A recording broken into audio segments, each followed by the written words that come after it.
This Kruti stands as the grand culmination, reflecting the divine glory and the deeper purpose of the Satya Sai Avatar.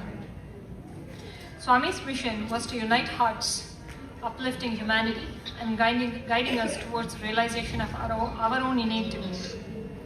It reminds us that we are all expressions of the same truth, Soham, bound together as one universal family, Vasudhaiva Kutumbakam.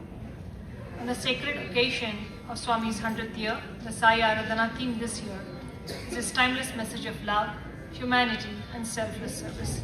It calls us to recognize the unseen thread that connects all faiths. Though the waves may appear different, the ocean is one, just as all paths ultimately lead to the same divine essence. Sai Ram.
Pamare Sa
Ni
pa ni pa ma pa ni pa ni pa ma pa ni